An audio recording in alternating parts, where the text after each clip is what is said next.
our recipients. Yeah. She's Katie.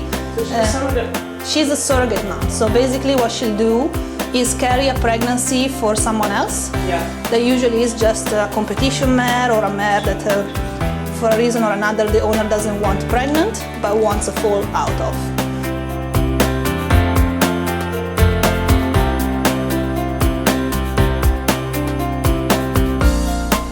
On this ovary she has a nice corpus luteum, which means that she has ovulated already, so she's definitely cycling now. And then she also has a follicle which we'll measure. It is 26 millimeters, so it's not yet a really big follicle. It's what we would call maybe a medium follicle. So at this moment, the mare is not in season. What we need to do in order to breed her is bring her back in season, which means that we can use hormones, in this case prostaglandins, to short cycle her, and then she should be in season between 5 to 7 days after we give her the injection.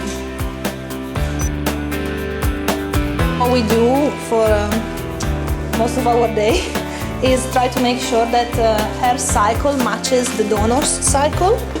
So the donor is the mare that obviously is going to donate the embryo, and what we want to do is make sure that they are both in season at the same time, basically, and that most importantly that the recipient will ovulate just a day or two after the donor. To live. Won't be happy. We have a total of about 90, but now we have only about 40-45 because the other half is out falling. Because we offer different services, we offer mares to come here to be bred, but also, you know, they can walk in, be bred at home and then walk in just for the flash and transfer, or they can even ship the embryo. So if they walk in or ship the embryo, the key is that they have a close communication with me, because otherwise I don't know.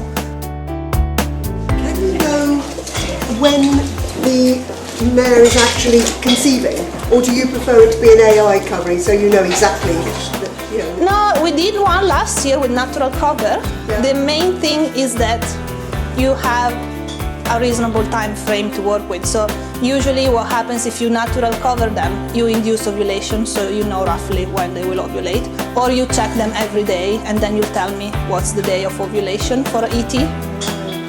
It doesn't matter for normal pregnancy because one day might not change much. You're very precise, don't you? Yeah, well, one day can make the difference if you are in the wrong day. Yeah. You know, between 6 and 7, the difference might be that at 6 I may find nothing, whether at 7 is much easier, or between 8 and 9. At 9 the embryo might be really fragile, so even if I get it then it won't survive. Yes. So if you have frozen semen that's say 15 years old, doesn't matter? No. It should be as good as when it was tested and first Yeah, frozen? yeah, yeah. Okay. As long as when they froze it, you know, they froze something, like they did it with in the right way. The only thing, yeah, no, exactly. So I can tell you that in the last, you know, maybe 10-15 years, the technique has improved lots, but there is no reason why, if the semen was good 15 years ago, shouldn't be good now.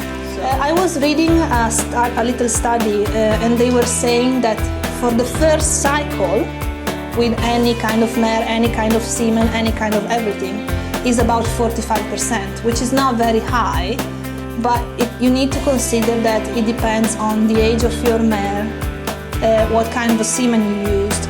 So if you have a young mare and very good semen, your rate actually goes to 90%.